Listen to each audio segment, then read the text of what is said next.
Muy, pero muy buenas noches, bienvenidos a Le Doy Mi Palabra. Fíjese lo picante, lo caliente que viene este programa por los columnistas y por los invitados. Ya está con nosotros Jorge Asís, buenas noches, gracias por estar aquí. Periodista, escritor, hombre polémico. Hace un tiempito que no va a la televisión, cosa que agradezco que haya venido a este programa, y hay muchísimos temas calientes, polémicos, para hablar con Jorge Asís. Roy Cortina, buenas noches, gracias por venir. Es candidato a jefe de gobierno, precandidato a jefe de gobierno por UNEN, por el Frente Amplio UNEN, la ciudad de Buenos Aires. Hay muchos temas para conversar respecto del rol de la oposición a nivel nacional y, por supuesto, aquí en la capital, en la ciudad de Buenos Aires. El señor Carlos González Prieto, buenas noches. Nos va a contar algo respecto del tema del campo y el Pepe Mujica y también la interna que al parecer parece fragorosa en la Federación Agraria Argentina. Bueno, José Antonio Díaz ha puesto un título a su columna: agitación y propaganda, pero no gobierno. Hacen agitación y propaganda en el gobierno nacional. Ahora de gobernar en el área económica, parece que ni siquiera han probado con ese tema. Y Diego Leuco, el informe de Diego Leuco, buenas noches, tiene que ver con el copamiento, el intento permanente de copamiento de la justicia por parte del gobierno de Cristina Fernández de Kirchner y cuáles son las últimas movidas que se han llevado adelante. Está invitado y está llegando también el ex gobernador de la provincia de Buenos Aires y candidato del Frente Renovador, Felipe Solá, el ingeniero Felipe Solá. Pero déjeme que arranque nomás con este graf provocador intelectualmente para generar el debate a propósito, porque hay mucha gente que no se mete. El Papa Francisco se hizo acá, por supuesto que bordea la herejía, porque el Papa es un hombre, es el jefe planetario de la Iglesia Católica y no va a adherir a ninguna, yo diría, a ninguna agrupación política. Pero ¿sabe por qué le hago esta pregunta? Me parece que es realmente interesante porque la visita de Cristina, el show de Cristina en el Vaticano, los muchachos kirchneristas no se privaron de nada, de nada. Los chorizos que llevó Guado de Pedro de Mercedes, la camiseta de la Cámpora que llevó Larroque, que además el Papa llamó por teléfono a la abuela de Larroque para el día de su cumpleaños, productos regionales del Chaco, Alicia Barrio que le llegó, escuche bien usted, la desgrabación del discurso de Máximo Kirchner en Argentinos Juniors. Mire, la cronista de Página 12 contó que la propia Cristina dijo: epa, esto parece una kermés, parece una feria, y que alguien del fondo gritó: parece una unidad básica, Cristina. Bueno, solo faltó que cantaran la marchita. Nadie se atrevió, pero por ahí colaba. ¿Qué está pasando? ¿Cómo se lee políticamente esto que ha sucedido? Y aquí las aguas se dividen. Cuando uno habla con gente vinculada al Papa, que respeta y que trabaja cerca del Papa, o por lo menos siente desde el punto de vista de la fe que está cerca del Papa y que durante mucho tiempo efectivamente estuvo, como Gabriela Michetti, por ejemplo, pero que no están con el kirchnerismo, ¿qué dice ese espacio que uno podría ejemplificar con Gabriela Michetti? Bueno, el Papa es un jesuita, los jesuitas toman distancia de los poderosos y acompañan y ayudan y abrazan a aquellos que están debilitados. Cristina está debilitada políticamente, el Papa sabe con toda claridad las debilidades económicas, el conflicto social como va creciendo, y el Papa no se puede permitir que tenga un estallido, que tenga un chisporroteo, que haya algún problema grave y una crisis de gobierno en el país de donde él nació. No sería bueno para su propio papado que le estallara algún tipo de lío grande en Argentina. De esa manera, lo que hace el Papa es apoyar a Cristina y acompañar para que termine su mandato sin ningún tipo de dificultades. Pone la otra mejilla, el Papa ama aún a los que lo castigaron. Me contó a mí por la radio Gabriel Michetti, yo fui testigo del dolor que le producía el Papa cuando lo herían permanentemente. Recuerdo que Néstor Kirchner en aquella época le dijo también, bordeando la herejía: un diablo también puede vestir sotana, le dijo jefe de la oposición. Eso es lo que dice ese sector. Pero hay otro sector que, digamos, son los cristinistas, los kirchneristas que están con el Papa, que dicen: eso no es así. En realidad el Papa manifiesta su felicidad, su alegría de estar con Cristina. Primero porque son dos peronistas, que por lo menos en la matriz ideológica de su formación. Segundo, porque comparten plenamente esta descalificación de los grupos buitres como verdaderos, yo diría, envenenadores del sistema financiero. Esas minorías buitres que perjudican a las grandes mayorías y no las dejan crecer. El documento de Aparecida por un lado y la última encíclica del Papa, las dos satanizan, perdón por la palabra, al dinero, hablando del ídolo que es el dinero y de qué manera hay que combatir ese tipo de hiperconsumismo en la sociedad. Aquí hay una flagrante contradicción, porque el Papa sí, no solo por su nombre, es franciscano por donde se lo mire, austero, despojado, pero Cristina, digamos, en contra de la idolatría del dinero, en contra de los usureros.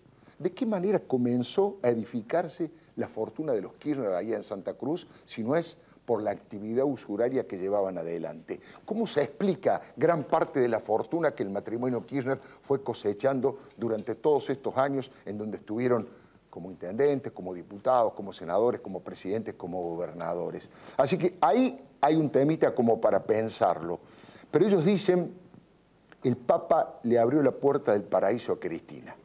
Eso dicen los cristianistas, eso dice Aníbal Fernández, Guillermo Moreno, el Cuervo Larroque, que se paseaban como Pancho por su casa, en la casa de Francisco allí en Santa Marta, hacían bromas sobre Quilmes, sobre Racing, sobre el fútbol, y el Papa no se lo veía de ninguna manera disgustado. Yo le diría todo lo contrario. Cristina se dio el lujo de retar a Guillermo Karcher, que había dicho que el Papa estaba preocupado por la gobernabilidad. Lo desautorizó Cristina. Dijo, el Papa solo habla por el Papa, solo habla por sí mismo. Y siguió Cristina hablando en nombre del Papa. Es interesante lo que está pasando. De aquel hombre que caracterizaban como el jefe de la oposición, hoy se puede decir que están viviendo una especie de romance político. Nadie tan importante como el Papa y de fuera del kirchnerismo apoyó tanto a Cristina como hizo el Papa Francisco. ¿Qué es lo que cambió? ¿Qué es lo que está pasando en todo esto? Se abre un momento interesantísimo del debate público, cada uno tendrá sus posiciones.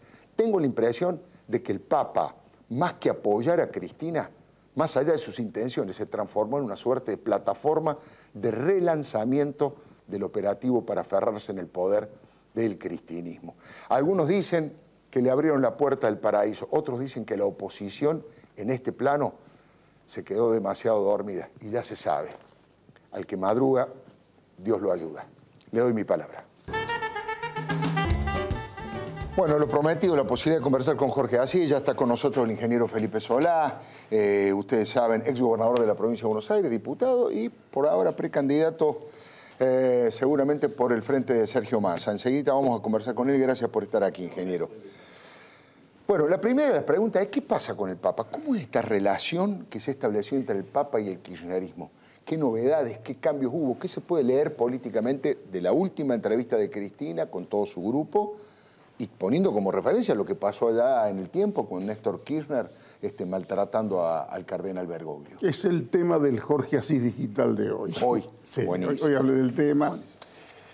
A ver, aceptemos que tiene todo su derecho a modificar sus posiciones.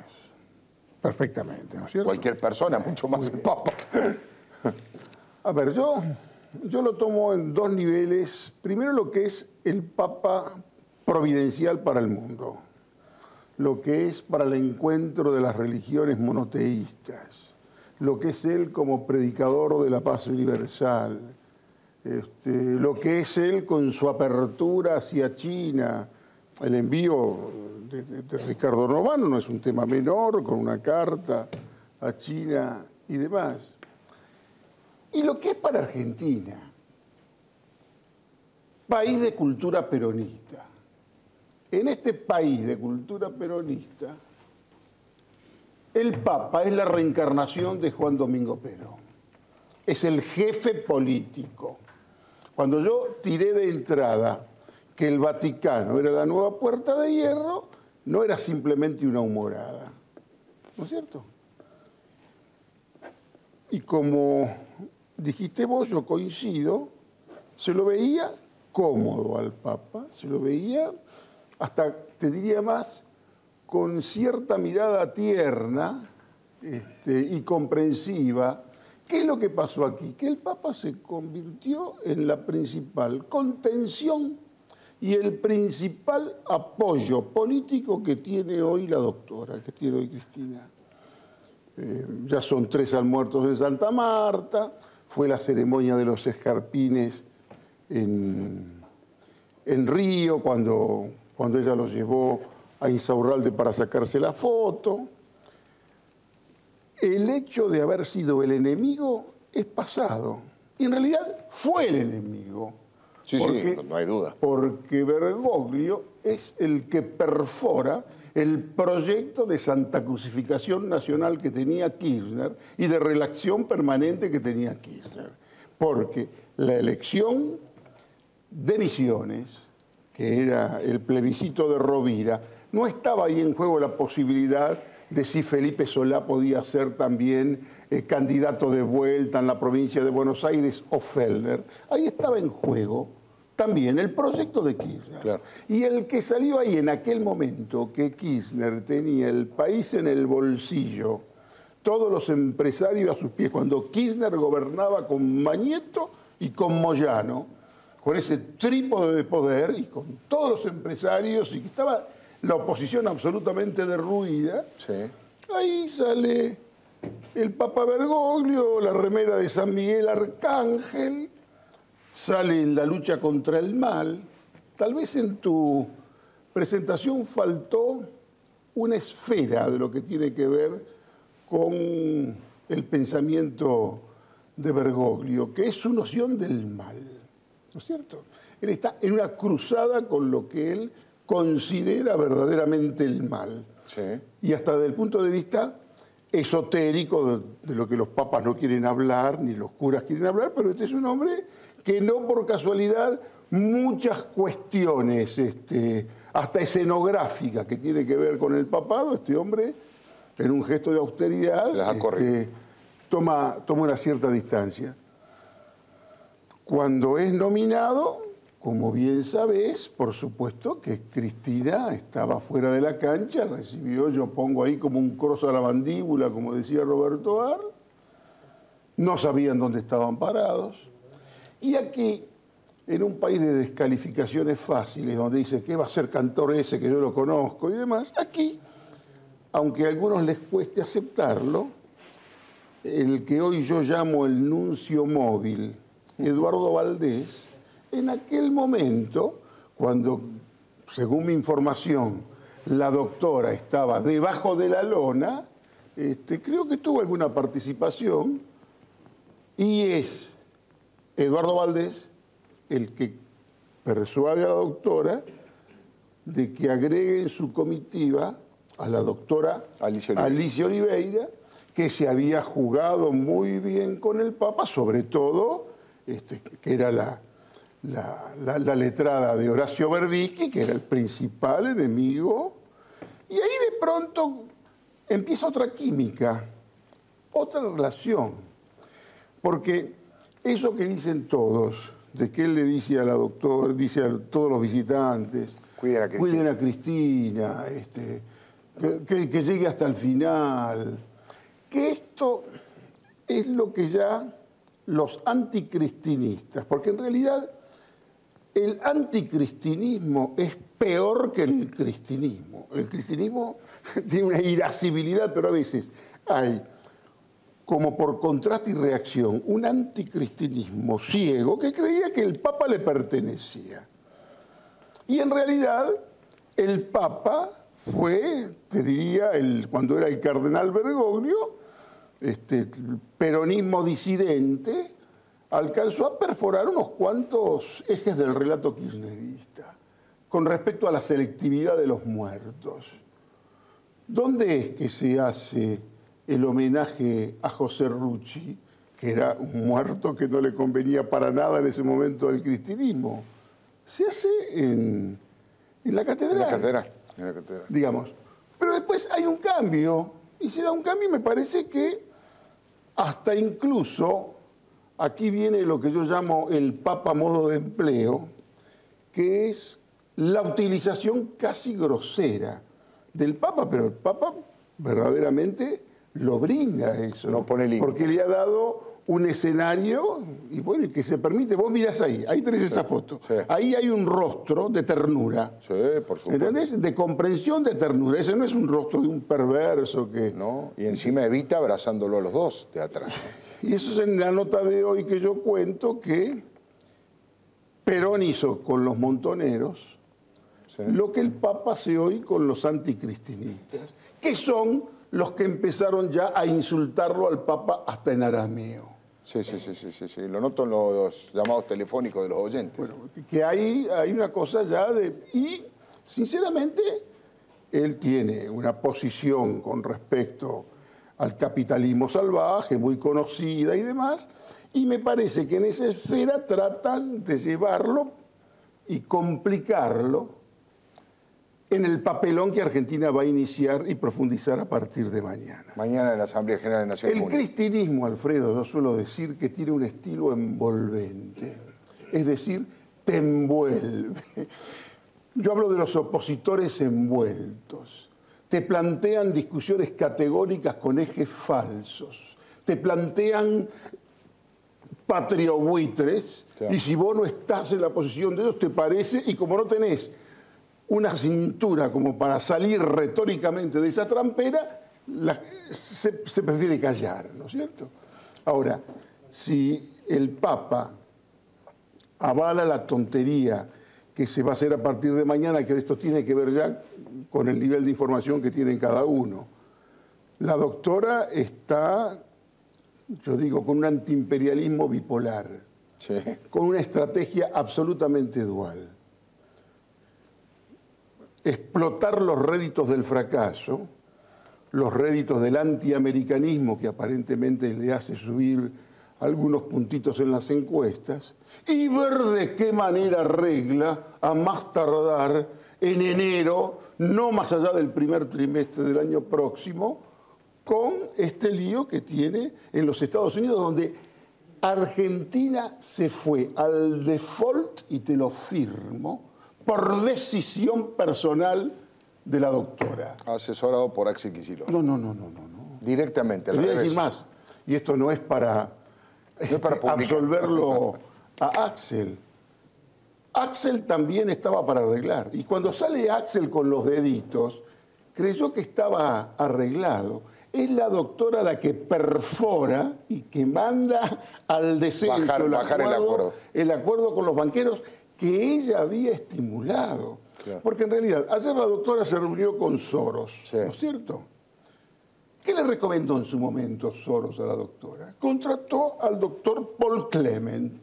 Claro. El doctor Paul Clement era un hombre que supuestamente tenía influencia entre los miembros republicanos de la Corte. En realidad, convalidaban la competencia de lo que después le salió mal. Sí.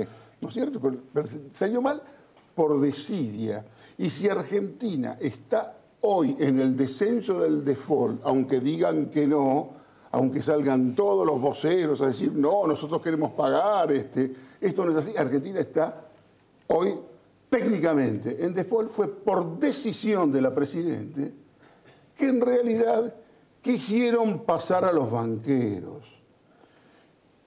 Instruyen al sensato marginal, como lo llamo yo, a Juan Carlos Fábrega, para armar un grupo de banqueros, que se arma ese grupo de banqueros. Sí, con Brito a la cabeza. Zanini envía al señor Sinossi a Nueva York para también intermediar. En realidad estaban para arreglar. Y cuando ya estaba prácticamente el acuerdo cocinado, cuando ya Fábregas había mandado 200 millones de dólares como garantía, en realidad quisieron pasar a los banqueros y, como suelo decir, son tipos que fuman adentro de una garrafa, ¿no es cierto? Ellos querían que firmaran por 1.500 y no pagarles más, en todo caso no reconocerles más de 300, 350. En realidad, por una cuestión política menor, baja, frívola, que casi te diría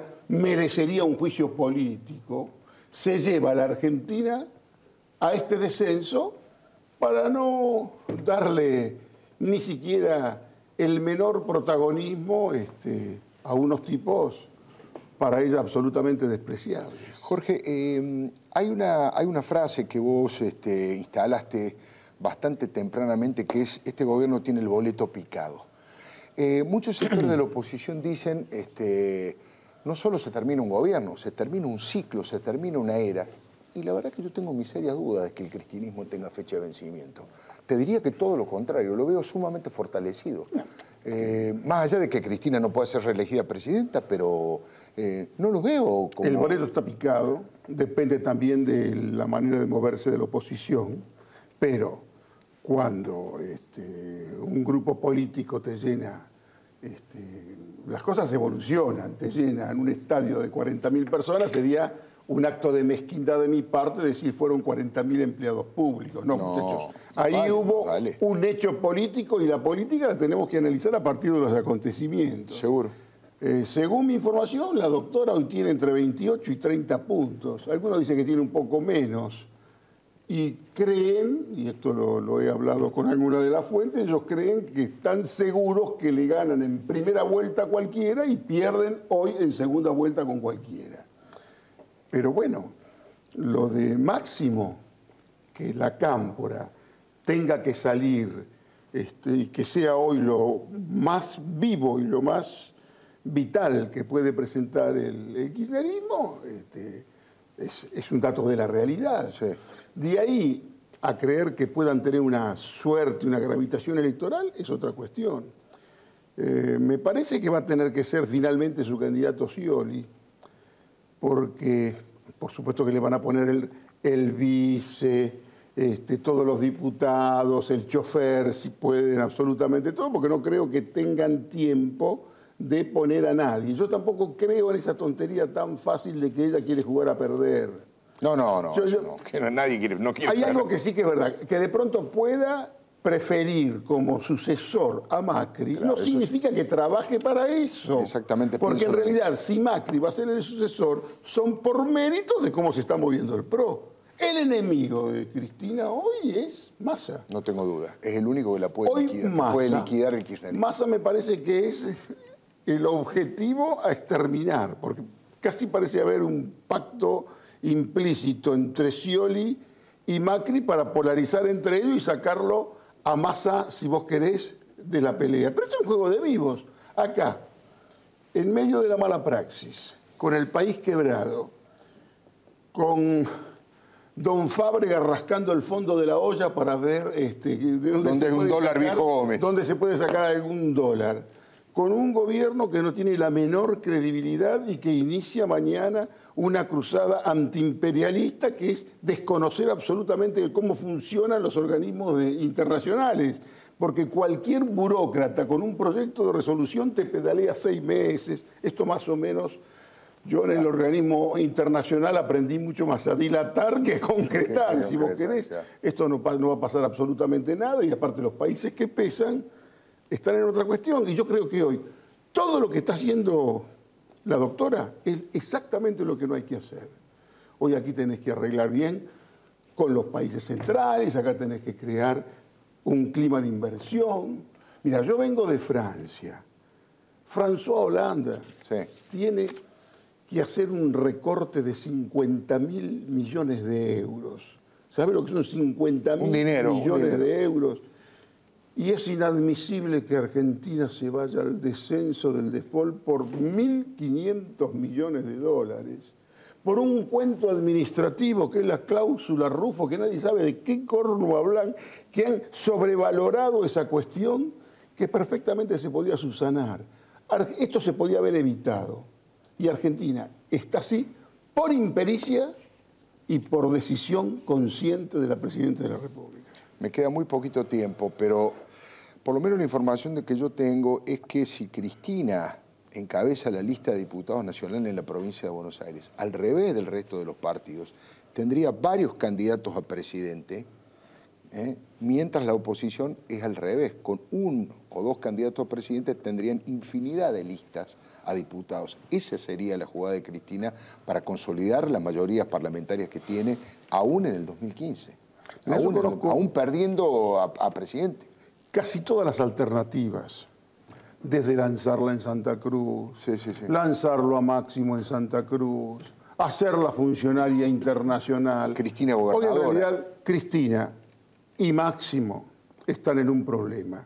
Ellos tienen que apostar fundamentalmente a tener poder para que no les estallen más todos los los líos Sí, para que no desfilen por tribunales. Que se le vienen, y por más que quieras poner jueces amigos en todos, hay cuestiones, porque en realidad lo que me parece más cruel es, sobre todo con este chico Máximo, le han dado un poder excesivo y no le dieron protección.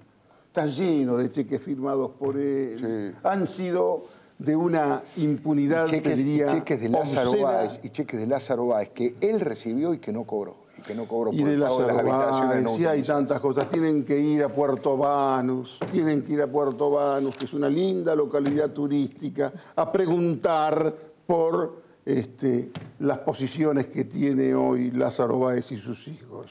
Jorge, muy amable, muchas gracias por haber venido. No se vaya, de varios de estos temas interesantes, polémicos, picantes, vamos a hablar en un ratito. Está Roy Cortina, que es precandidato a jefe de gobierno de la ciudad por el Frente Amplio UNEN, el ingeniero Felipe Solá, candidato a gobernador o precandidato a gobernador del Frente Renovador que lidera Sergio Massa. Vamos a hablar con Diego Leuco respecto de algo de lo que decía Jorge recién. ¿Cómo es el intento de coopamiento, cooptar distintos sectores de la justicia con jueces y fiscales para cubrirse la retirada por parte del gobierno? Carlos González Prieto nos va a contar dos cosas. Una, un discurso y una postura del Pepe Mujica respecto del campo, que es interesantísimo, y además toda la interna caliente de la Federación Agraria Argentina. Y José Antonio Díaz va a explicar por qué el gobierno, en economía, en lugar de gestionar, hace agitación y propaganda. Ya venimos, le doy mi palabra. Bueno, lo conversado, lo prometido, la posibilidad de dialogar con Roy Cortina. Bueno, muy buenas noches y gracias por estar aquí. Bueno, ¿cuál es el proyecto? ¿Cuál es la idea? ¿Usted se puede decir, me equivoco, si digo que usted es el candidato jefe de gobierno de la ciudad preferido por Hermes Wiener? ¿Es el candidato del socialismo? Sí, sí. En la interna. Bueno, es lógico, nosotros somos un partido muy orgánico. Un partido, eso. Así que sí, ya hemos comenzado a hacer campaña aquí en la ciudad. Lo que ocurre es que en la última elección colocó en un lugar de competitividad a UNEN. Claro. Y recordemos que nosotros desplazamos de una polaridad que tenía de alguna manera cautiva a una gran parte de los porteños, que era la polaridad entre el macrismo y el kirchnerismo. Claro, ¿no? Claro, Cristina con el Maús. eterno segundo lugar de Filmus en todas las elecciones, pero bueno, la representación en el Senado era... lo tenía al kirchnerismo como protagonista. Claro. Y nosotros hicimos una muy buena elección, desplazamos, rompimos esa polaridad y la verdad que salimos 9 puntos por debajo del macrismo. Esa es una responsabilidad que nos dieron los porteños de competitividad electoral. Ahora hay que armar una alternativa y la alternativa va a seguir el camino con el que se inició UNEN en la ciudad, que es la pluralidad de candidatos. Recordemos, ¿no? Porque lo que hizo UNEN ahora parece común y ahora lo van a hacer todas las fuerzas políticas, pero fuimos la primera fuerza política que utilizó las PASO. Y bueno, en esa elección hubo cuatro listas, 4 candidaturas, y eso fue premiado más allá de los líos que siempre se generaron. Esto lo sabemos muy bien, en los debates, el tono fuerte, la polémica. Yo había dicho en un reportaje en el diario La Nación que era la hoguera de las vanidades. Claro. ¿No? Y yo creo que aquí en la disputa por la jefatura de gobierno vamos a ofrecer muchas candidaturas y eso va a enriquecer la diversidad de UNEN. El que gane va a tener el respaldo de la diversidad de los distintos partidos que conforman UNEN. De hecho, hay más candidatos, ¿no? Está Sergio Abrevaya, está Pratgay y Lustó, quien te hable, y no sé si habrá algún otro candidato. Pero por ahora esos 4 aparecen como precandidatos. Sí. ¿Y no les podría enrarecer la identidad en la ciudad de Buenos Aires si en varios distritos o incluso a nivel nacional hay un acuerdo con Mauricio Macri? Por ejemplo, un kirchnerista no les podría decir, bueno, ustedes fueron con el PRO, el Marco Juárez, ¿cómo van a combatir al macrismo? ¿Cómo van a competir? Veremos quién sea, Gabriela Michetti, Horacio Rodríguez Larreta, Ritondo, el que sea del PRO. Digamos, ¿no debilita ese discurso lo que a lo mejor lo fortalece en otros distritos? Yo creo que aquí hay un perfil muy propio en la ciudad de Buenos Aires. Y yo estoy confiado de que el macrismo no va a cometer la irresponsabilidad de, junto con el kirchnerismo, votar en la legislatura la unificación de las elecciones. Porque lo mismo que le exigimos... Ya votaron el traslado de Colón, ¿eh? Está bien. Le votaron el traslado de Colón, Lo mismo que le exigimos, al kirchnerismo a nivel nacional, que es uno de los grandes retrocesos en esta década kirchnerista. Confundir partido con gobierno, con Estado. Sí. Lo mismo sucede acá en la Ciudad de Buenos Aires. Así tienen y la claro, misma... porque hasta diciembre, de acuerdo a cómo en las encuestas, de acuerdo a cómo resuelven los conflictos domésticos del PRO, entonces van a decidir ¿qué hacen? Si la elección es separada o es conjunta. Es una gran irresponsabilidad porque la Ciudad de Buenos Aires, desde que es autónoma, tiene una tradición sana desde el punto de vista institucional de separar el debate nacional. Claro. Además, con una ciudad que tiene una autonomía incompleta, que todavía hay que reelaborarla, que es un Estado joven de la Argentina, un Estado subnacional joven de la Argentina, del 96 para acá, sería una tremenda irresponsabilidad. ¿Y usted cree que puede haber un acuerdo entre el cristinismo y el macrismo para que las elecciones de la ciudad sean el mismo día que las nacionales? Y mire, yo creo que si al macrismo le conviene, claro, si el candidato es Rodríguez Larreta, yo creo que ellos van a apostar a que la elección sea conjunta. ¿Sí? Que Mauricio Macri arrastre desde arriba. Como... Hay otros que dicen, no, es mejor asegurarse la ciudad. Claro. Un triunfo en la ciudad es una especie de trampolín para la campaña cuando falten 4 o 5 meses para las pasos generales. Claro, hay dos miradas, pero el espíritu es el mismo. Institucionalmente todo el sistema político y los propios porteños estamos pendientes de cómo el partido de gobierno decide cómo se maneja institucionalmente el proceso electoral en el Estado de la Ciudad de Buenos Aires. Entonces es el mismo fenómeno que se da a nivel nacional. Como muchas cosas que suceden a nivel nacional se replican y se espejan en la ciudad. Y déjeme decir lo siguiente, Alfredo. Yo creo, estoy absolutamente convencido que el desenlace de esta historia es que en la Argentina va a haber 4 opciones electorales muy fuertes. Va a haber un candidato surgido de las PASO del kirchnerismo. Sí. Va a haber un candidato del Frente Renovador, que va a ser Massa, obviamente. Va a haber un candidato del macrismo. Sí. Y va a haber un candidato del centro al centro izquierda, que va a surgir de las PASO de UNEN. Usted apoya a Wiener, obviamente. Obviamente.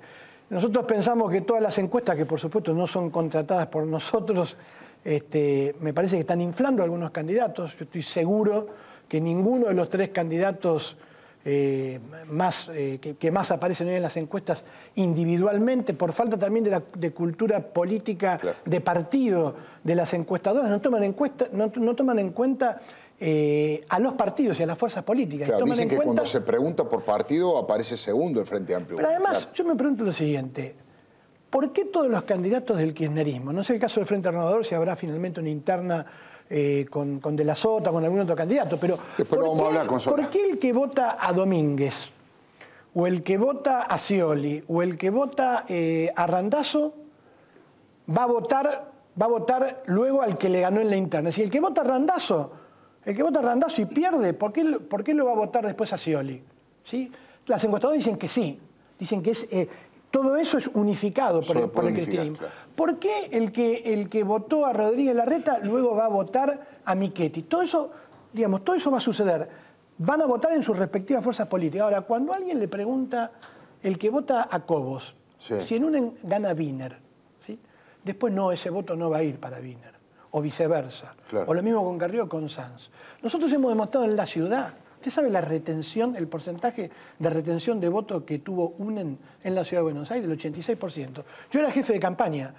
Yo me cansé de decirle al periodismo que me preguntaba, ¿vos te creés que alguien que vota a Prat Gay después puede votar a Pino Solana? Claro, claro. No solo que mucha gente lo votó, sino que participaron en la campaña. Así que, claro, si Wiener... También es cierto que era un voto castigo al kirchnerismo para dejar afuera Filmus. Pero ¿no? Yo le hago la siguiente pregunta. Alguien que vota a Wiener... Sí. y gana Cobos, o vota Cobos y gana Wiener, si hoy están midiendo 10 puntos cada uno, 11, 12 Wiener, 8, 9 Cobos, ¿por qué no se va a acumular ese voto? Claro. Lo mismo que el de Sanz y el de Carrió. Sí, sí, sí. Lo que pasa es que nosotros estamos en una desventaja porque efectivamente tenemos que hacer las PASO. Claro. Y tenemos 5 muy buenos candidatos, que son una bendición para la Argentina. Han pasado por funciones de gobierno, no han sido denunciados, no tienen hechos de corrupción. Bueno, está bien. Es lógico que el periodismo ponga el foco en la pelea que se dio el otro día, o hace 2 meses, en el lanzamiento de UNEN Capital, entre Pino y Carrió. Sí. Bueno, pero a mí, yo lo que le digo es que es lógico que el periodismo no tenga por qué estar pendiente de las cosas buenas que suceden en cada uno de los frentes. Pero hay un gran avance de UNEN. Estamos haciendo encuentros programáticos de acá a fin de año, de los distintos temas que hacen a un programa con el cual vamos a arribar a fin de año, y después cada uno irá a una campaña camino a las PASO, que es, digamos, vamos a repetir el hecho que se dio en la Ciudad de Buenos Aires. Vamos a hacer una fuerza competitiva que le va a dar la posibilidad a través de las PASO de elegir entre 5 muy buenos candidatos a presidente. Y yo creo que vamos a llegar finalmente al balotaje. Yo creo que finalmente vamos a llegar al balotaje. No va a ser Macri el que llegue al balotaje. Las encuestas dicen allí que en un balotaje cualquier candidato que no sea cristinista gana o que no sea kirchnerista gana.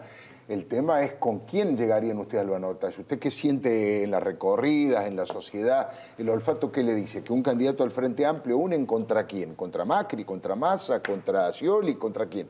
No, lo que plantea la gente es que uno de los candidatos que llega al balotaje va a ser peronista. Claro. Hay un gran cansancio con respecto al ciclo de 20 y pico de años peronista, claro, en sus distintas versiones. Claro. En donde, por supuesto, muchos candidatos de cualquiera de esas 3 fuerzas han estado en cualquiera de los 2 ciclos anteriores. Claro. Y hay un cansancio. La gente, digamos, por supuesto que recuerda la experiencia de la Alianza, ¿sí? Pero la verdad que la experiencia de la Alianza no se tiene por qué repetir esquemáticamente. Es como que yo diga que una experiencia de Massa, o una experiencia de Scioli, o una experiencia de Domínguez, o una experiencia de Cristina, va a terminar como el 74, en el 75, con un golpe de Estado un año después. No. Se ha construido un mito de que en la Argentina no puede gobernar otra fuerza que no sea el peronismo. Y eso es una falacia. Es una falacia. Hace muy mal a la democracia. Sí, es un concepto que está instalado, por supuesto, pero es cierto que va a chocar en el 2015 con este otro concepto. Los 2 capitales simbólicos andan dando vuelta y debatiendo, y el otro que dice, bueno, vamos a probar con algo nuevo. Ahí hay una esfera del no peronismo, bueno, que ustedes comparten con el macrismo. A nosotros nos decían lo mismo en Santa Fe. Ustedes saben que es una provincia muy peronista. Claro. Nos decían, bueno, una cosa es gobernar el municipio de Rosario, claro, y otra cosa es no es lo mismo. Bueno, gobernamos la provincia de Santa Fe. Y lo mismo va a pasar con el país. Además vamos a hacer un frente que no es un frente antiperonista. Nosotros creemos que la contradicción fundamental de la Argentina no pasa por peronismo, antiperonismo, sino por otra manera de gobernar y por resolver los graves problemas que tiene la Argentina, que ha desaprovechado una década de crecimiento y tenemos a más del 25% de los compatriotas excluidos. Eso es lo que hay que resolver en la Argentina. Cortina, muy amable, gracias por haber venido. Habíamos hablado del tema de la justicia, del intento permanente del gobierno de colonizarla, la justicia legítima, la cooptación, ir cubriendo todos las vacantes de jueces, de fiscales. Buenas noches, Diego. Bueno, ¿cómo viene eso?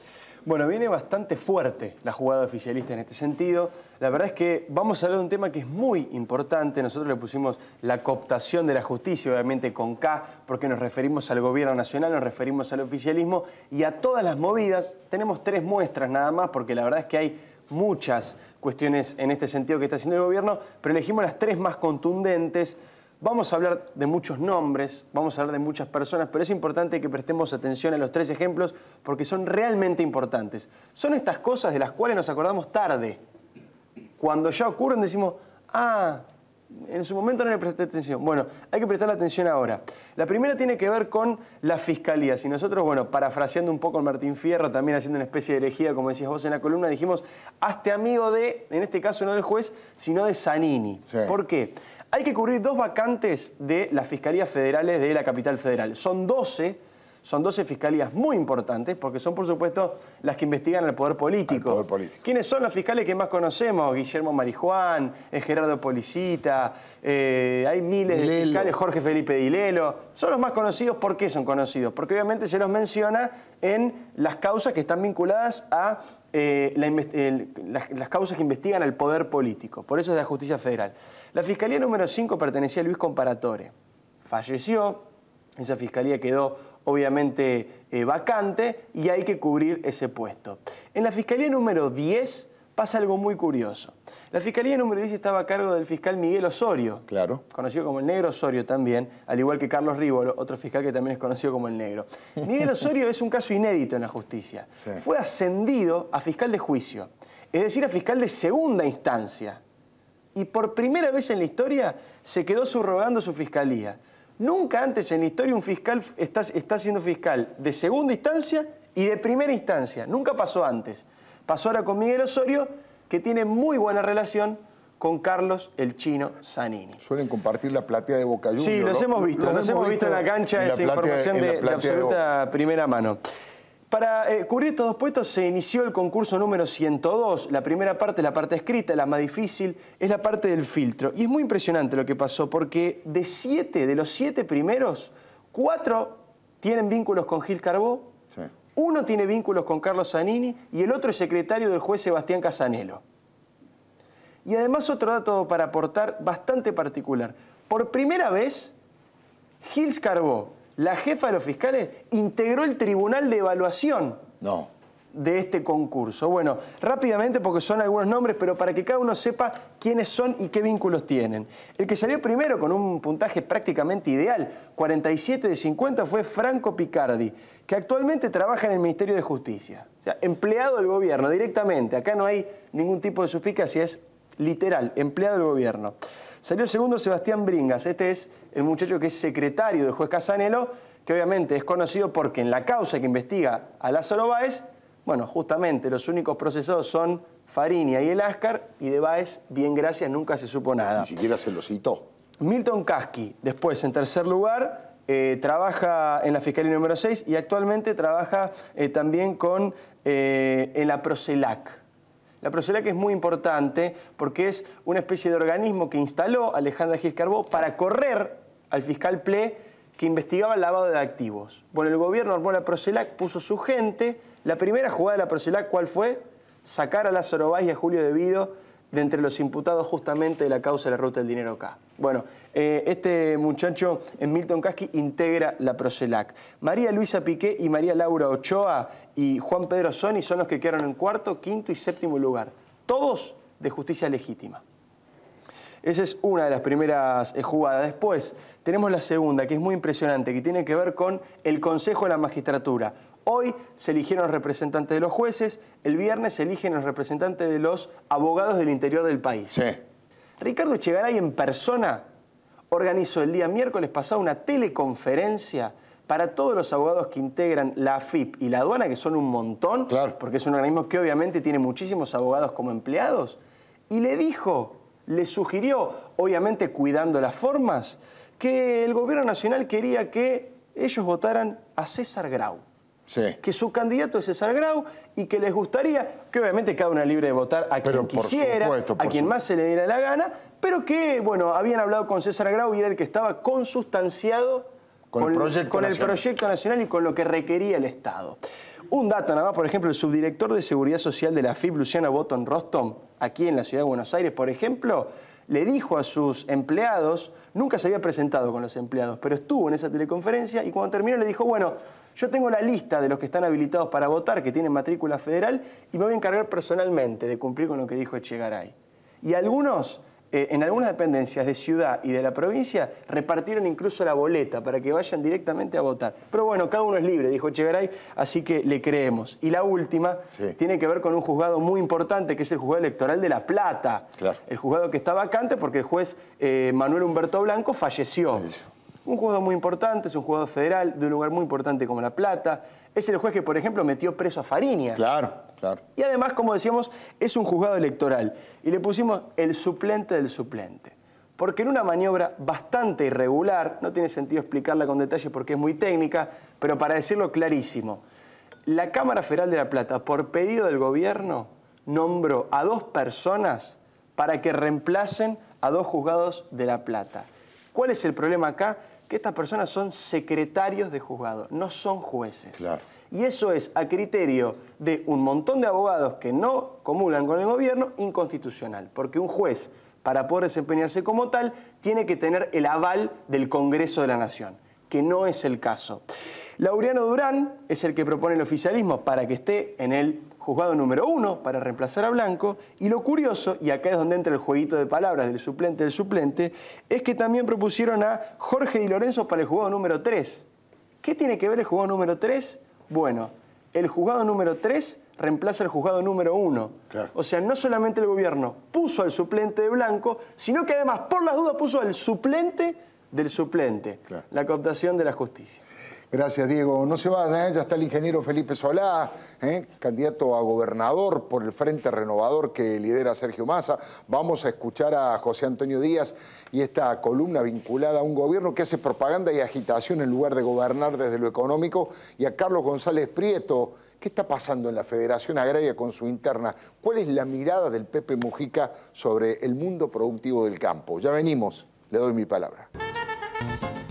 Bueno, la posibilidad de conversar con el ingeniero Felipe Solá, diputado nacional, ex gobernador y candidato, precandidato. ¿Cómo se puede definir a la gobernación en la provincia de Buenos Aires por el frente de Sergio Massa? ¿Eso está decidido, está en ciernes? Llamamos precandidatos a los que van a ir a una interna, a las PASO, en agosto del año que viene. Para tener en cuenta, en junio, entre el 10 y el 20 de junio, uno queda jugado ya, es decir, se hacen la lista y se entregan y punto. Esa es la fecha, no agosto. Esa es la fecha. Exacto. Nos llamamos precandidatos con una cierta modestia por esa razón, ¿no es cierto? Claro.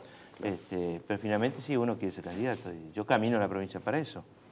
¿Y cuál es la principal preocupación que encuentra? ¿Qué dice la gente de Massa sobre Sergio Massa cuando lo ve? ¿Y qué dicen de Scioli y de Macri? ¿Qué recoge usted? No lo que dicen las encuestas, al ciudadano cuando lo ve, que lo conoce, que fue gobernador de la provincia, que ha recorrido tantas veces el territorio de la provincia.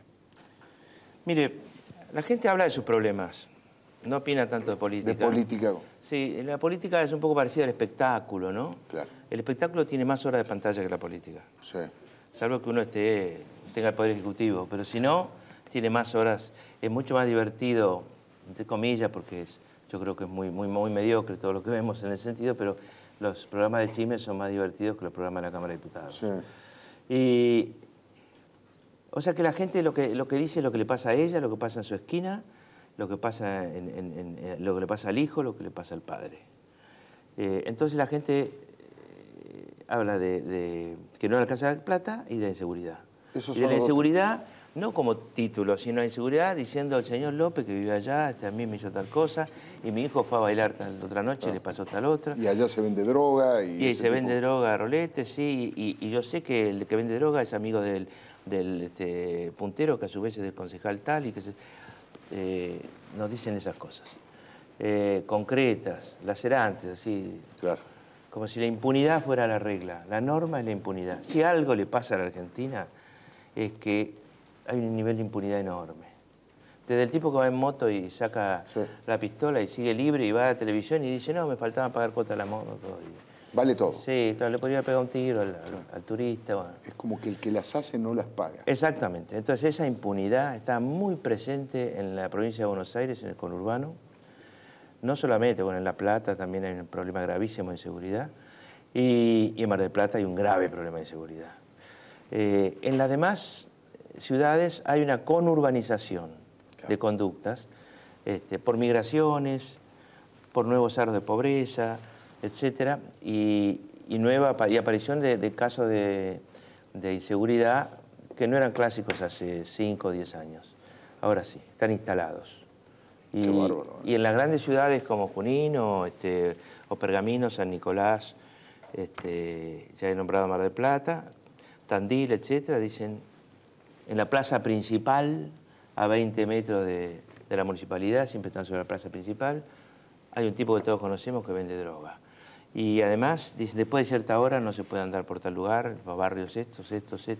Eso pasa en ciudades que antes eran rurales, entre comillas. Súper tranquilas, claro, sí. Históricamente tranquilas. Y tenemos noticias, de hechos a cada rato del interior de la gran región central pampeana y de la provincia de Buenos Aires. La gente habla de sus problemas. Y el otro tema que la gente, que tiene un nivel de impunidad enorme y que la gente cita siempre, es lo que podríamos llamar el ordenamiento urbano o, digamos, los códigos de los servicios urbanos y de cómo vive la gente. Es decir, el estado de las calles, la cantidad de basura, el transporte que viene cuando quiere, etcétera, que deja de pasar a la hora que deja de pasar, claro. La falta de refugios para esperarlo temprano. Ahora, por suerte, la primavera ya empieza a aclarar más temprano, pero con las noches frías, etcétera. La falta de veredas en rutas que se han convertido en calles y no tienen veredas. Lo que llamamos la urbanización de la ruta que era rural alguna vez, se fue urbanizando, y los servicios municipales no alcanzan a cubrir eso. Los presupuestos municipales no alcanzan, salvo algunos municipios excepcionales, sobre todo el primer cordón, y la gente queja muchísimo de eso. Hay una noción que me parece muy importante decírsela ahora, porque, Alfredo, porque me parece que es muy importante para ver cómo piensan los demás. Viva como viva la gente, por humilde que sea, tiene siempre una noción de dos palabras, de lo que es calidad y de lo que es belleza. Tienen una noción de calidad y belleza aquellos que viven de una forma que uno cree erróneamente, digamos, de una manera racista, Sí, sí, sí. que lo que para uno es calidad y belleza, para ellos no. Claro, A ellos les gusta vivir así. Claro. Bueno, no es así. Y la palabra calidad yo la asociaría en primer lugar, por supuesto podríamos hablar de calidad de un servicio, calidad de... Bueno, la primera noción que uno tiene es el trato, la calidad en el trato. El trato con la gente humilde, con la gente del conurbano, con la gente que tiene que caminar mucho para llegar al colectivo, tomar 2 o 3 colectivos, ir a un hospital, ir a un registro de las personas, ir a donde fuera, es pésimo. Claro. El malestar cotidiano del empleado público se traslada en malestar a la persona. Al ciudadano que... La mujer golpeada puede estar 2 meses o 3 hasta que consiga que le hagan un perímetro de protección supuestamente de marido o ex marido que la ha golpeado. Qué locura. En esos 2 o 3 meses la pueden matar, pero en la fiscalía no le reciben la denuncia. Por eso es ausencia del Estado. La policía de la provincia de Buenos Aires suele decidir con criterio de policía que basurea además a los que vienen a hacer denuncia. Dice, vos no, pibe, lo tuyo no importa. Suele decir qué denuncia vale la pena y cuál no vale la pena. Es decir, ellos son la ley. Son jueces. Exactamente. Y cuanto más pobre es el tipo que está en la esquina, peor lo trata. Entonces ahí hay un defecto terrible, no es defecto, ahí hay una impunidad terrible en el trato. Que eso se debe cambiar de la gobernación. Y la otra es la estética, la belleza. Si nosotros le mejoramos la belleza estética, lo que pasa a su alrededor, a una cantidad de cientos y cientos de lugares del conurbano, la gente empieza a cambiar. La gente cambia. Cuando aparece el Estado y dice, no, esto va a estar limpio, la gente lo conserva. Pero no tengas duda. Bueno, en Medellín ese reordenamiento urbano y la revalorización del lugar de todos fue uno de los elementos que ayudó culturalmente a combatir a la droga y a los carteles de droga. Conocí a Sergio Fajardo, que ahora es el gobernador de Antioquia, sí. Que Medellín es su capital. Fue él que revolucionó Medellín, un matemático que llegaba en bicicleta, cambió todo. Y pude verlo, hablar con él y saber qué hacía, por qué hizo lo que hizo y cómo lo hizo. Discúlpeme, yo le... No, interesante. Felipe, recién al comenzar el programa yo hacía una editorial sobre el tema de lo que ha pasado en el Vaticano, el Papa, Cristina y todo esto. Después Jorge Asís también habló sobre el tema. A mí me gustaría conocer su opinión porque creo que tiene autoridad por varios motivos. Primero, corríjame si me equivoco, usted integra un grupo llamado Cristianos para el Tercer Milenio. Cristianos para el Tercer Milenio. Sí. Por lo tanto, es cristiano. Y además es un histórico militante del peronismo y por lo tanto le pregunto, primero, ¿qué sintió en la panza? ¿Qué sintió la sensibilidad de ver todo eso que pasó? Y después el análisis político. No, a mí me parece que el Papa, al ser argentino, tiene que darle un trato distinto al presidente constitucional de la Argentina, en este caso la presidenta. Primero, es obvio que debe hacerlo, y mucho más cuando en la Argentina hay un grave problema económico, hay una incertidumbre importante, nos queda un poco más de un año de gobierno, y el Papa es argentino y sabe lo que significan el descuento psicológico de que algo peor va a venir, y entonces, ¿no?, esa especie de mala onda que se genera en Argentina muchas veces, aunque haya razones concretas. Claro. Entonces me parece muy bien que el Papa cuide la estabilidad institucional. Perfecto. Es lo que debería ser. El Papa no puede tener color político. La idea de que, es muy bueno lo de Asís, cuando dice la idea de que el Papa es nuestro, de los anti-K furiosos, es una locura. El Papa, además, si lo leyeran a Francisco, en noviembre del año pasado, en la Alegría del Evangelio, claro, que es una La encíclica. Exhortación. Se llama exhortación apostólica, creo que menos que una encíclica. Tiene 140 páginas y en numerosos casos, pero hay párrafos concretos, condena, ya no a los fondos buitres, que son la excrescencia del capitalismo internacional, financiero. Condena al capitalismo financiero, al capitalismo global. Y el documento de Aparecida también. Exactamente, repite que no se puede ser un buen cristiano y un gran capitalista. Claro. Lo dice directamente. Claro. Pero, digamos, no hay vuelta de hoja. Si leemos esto acá, hay una cantidad de tipos que tienen que plantearse esta noche, pero entonces no voy a decir más que soy cristiano, porque no están dispuestos a dejar de ser capitalistas furiosos. Entonces, el Papa tiene una conducta coherente. Dice, en este momento que está Argentina con este problema del fallo de Griesa y los fondos buitres, ¿de qué lado me voy a poner? Sí, sí, no hay ninguna duda. En ese sentido no hay ninguna duda. Se lo voy a decir de otra manera. Del mismo lado que nos ponemos todos nosotros. Claro. ¿Por qué? Porque nosotros no votamos contra Argentina. Nosotros votamos por decir, no estamos de acuerdo con el fallo Griesa, es imposible de cumplir. Sí. Es un fallo que condena al hambre y al retroceso de la economía en la Argentina. Por lo tanto, déjennos decir cuál es nuestra opinión metodológica y técnica sobre qué sería lo mejor para atraer la mayor cantidad de tenedores de bonos reestructurados, llamados holdings, y también para negociar después del 1 de enero con los holdouts. ¿Por qué? Porque hay un 7% de holdouts, pero solo un 1% es afectado directamente, son buitres y es afectado por el fallo Griesa. El 6% tiene que negociar con Argentina, así lo dejamos a Griesa solo con su 1%. Claro, claro. Está muy claro. Hay un tema que no es simpático, pero que lo tengo que conversar, que es Martín Insaurralde. ¿Qué va a pasar? ¿Va a desembarcar en el Frente Renovador? ¿Va a ir a una interna con usted, con Giustosi, con Carilino, con Pose, con los que son candidatos o quieren ser candidatos? ¿O ustedes preferirían que se quedara en el kirchnerismo, el Frente para la Victoria? De hecho, sus dos últimas votos fueron del lado del Frente para la Victoria. Mire, Alfredo, yo creo que Martín Insaurralde hace lo que hace para que hablemos de él y usted me hace esta pregunta a mí. Claro. Yo no soy insaurraldólogo y la verdad que haga lo que quiera. Cuando parecía que venía al Frente Renovador, yo dije que venga, vamos a una interna. Ahora parecería que no viene, porque además Massa le puso un límite, que era la nueva ley de abastecimiento, Claro. y él votó. Con todo su derecho votó. Bueno, Martín Insaurralde en este momento no está cerca del Frente Renovador. Interesante. Y la última, ¿cree que Cristina Fernández de Kirchner puede ser candidata, puede competir en la gobernación o a candidata a diputada nacional? ¿Cree que por la lógica de construcción del poder, del kirchnerismo, del cristianismo, pueden llegar a jugar esa carta? No lo sé.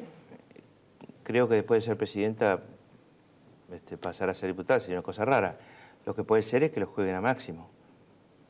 No tiene. Lo que nos dijo Máximo en Argentinos Juniors a todos los que tuvimos la intención de ver qué decía, Sí. centralmente es no tenemos candidato. Claro, era una muestra de debilidad, dice usted. Cuando dice peleense con mi mamá, Claro. que da para un análisis freudiano, ustedes que se hacen los malos, Pelea yo con estoy mi acá mamá. detrás de mi mamá. Como los chicos. Sí, dicho un poco irónicamente. Cuando él dice, ¿por qué no se animan con mi vieja? Lo que está diciendo es no tenemos ningún candidato, le está pegando una patada fea a todos los que son precandidatos y cristianistas. Claro. Le está diciendo, ustedes no valen nada para nosotros, es mi mamá la que vale.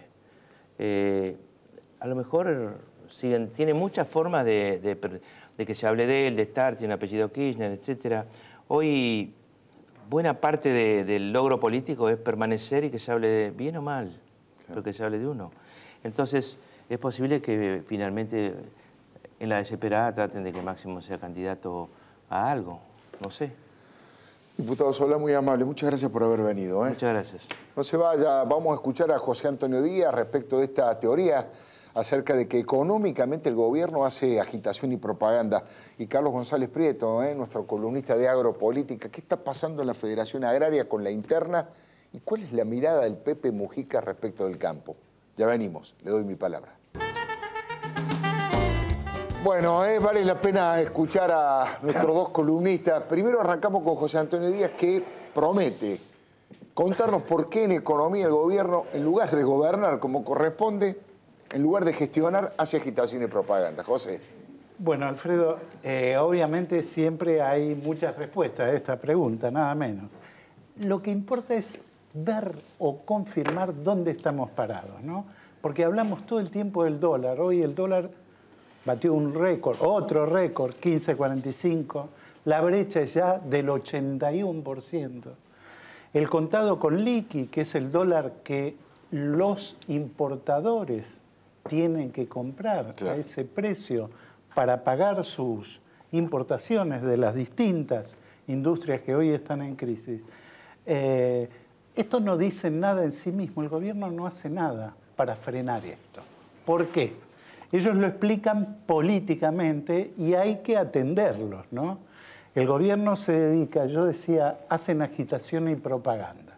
¿Por qué? Porque han emprendido la campaña antibuitre, como decimos ahí en la primera placa. Es una campaña, bueno, estuvo la reunión con el Papa, esta comitiva espectacular que fue a ver al Papa, estuvo la entrevista con George Soros, un ex buitre, hubo acuerdos y créditos del Banco Mundial. La verdad, Alfredo, que esta campaña políticamente es exitosa.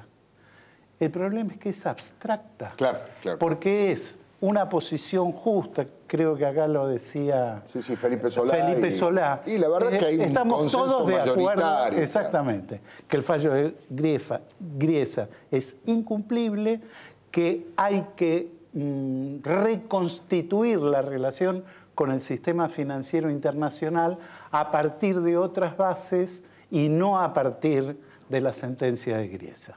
Bueno, pero eso es para el futuro. Claro. Yo quiero meter dos temas que son fundamentales para los próximos tiempos, para los próximos candidatos o para los próximos gobiernos. Los ingresos de la gente. Estamos acumulando un problema económico no solo a nivel macro, a nivel superestructural. Tenemos el 30% de los hogares argentinos, Alfredo, son 10,5 millones de argentinos, 25% de la población total que vive con menos de 5.400 pesos por mes. Uno puede decir, no, pero 5.400 pesos es un sueldo. Eso equivale a un ingreso de 180 pesos diarios y 60 pesos por persona diario. Tenemos un problema. Si seguimos, ¿hasta cuándo vamos a seguir con una inflación del 40% anual y con estos ingresos?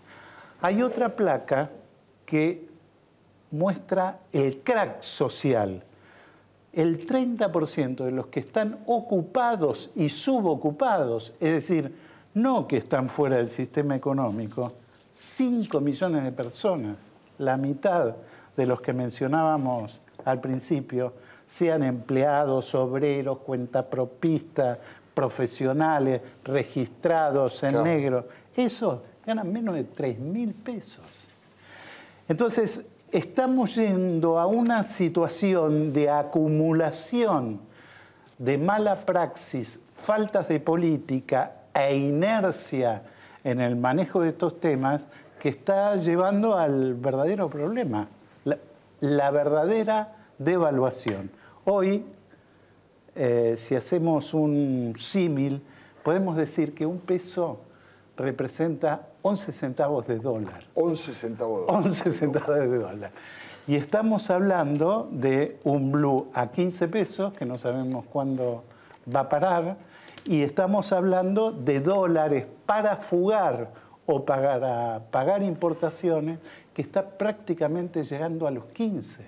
Claro. Entonces, evidentemente esta política, que no la diseñó Barack Obama, esta política es la que generó el propio gobierno con el cepo cambiario del 2011 y ahora pretende salir de este cepo con otro cepo, ¿no? Un cepo del cepo para restringir los pocos dólares que quedan.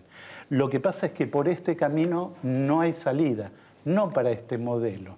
No hay salida para el país porque la herencia va a ser mucho más grave de lo que pensamos. Muchas veces se piensa el colapso es la peor herencia, no solo el colapso.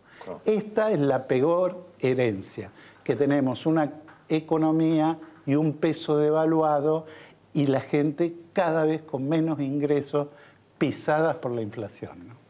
Gracias, lo dice José Antonio Díaz, para que usted tome sus decisiones con la mayor información puesta en contexto político. Carlos González Prieto, buenas noches. ¿Qué tal, Alfredo? Buenas noches. Bien. Bueno, trajimos un tape de algunos segundos nada más de Pepe Mujica, el presidente de Uruguay, despidiéndose de Expo Prado, que es una especie de exposición rural de Palermo, comparándola con Argentina. Están todos los ganaderos, básicamente, que anualmente llevan lo mejor de su producción en Uruguay.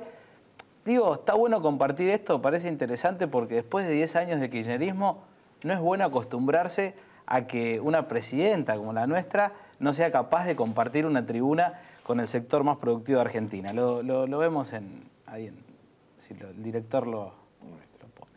Industrializar un país no necesariamente llenarlo de chimenea, es generar más valor en menos tiempo. Más valor en menos tiempo, porque hay una cantidad de valor agregado, ciencia, conocimiento, multiplicación, y eso es multiplicación de valor. Pero en este país parece que si producís alimentos, sos primario, o qué sé yo, hay que tener vergüenza por ser productor de alimentos, y no hay que tener vergüenza, hay que tener orgullo, y la industrialización del país va en vía de profundizar y desarrollar el campo.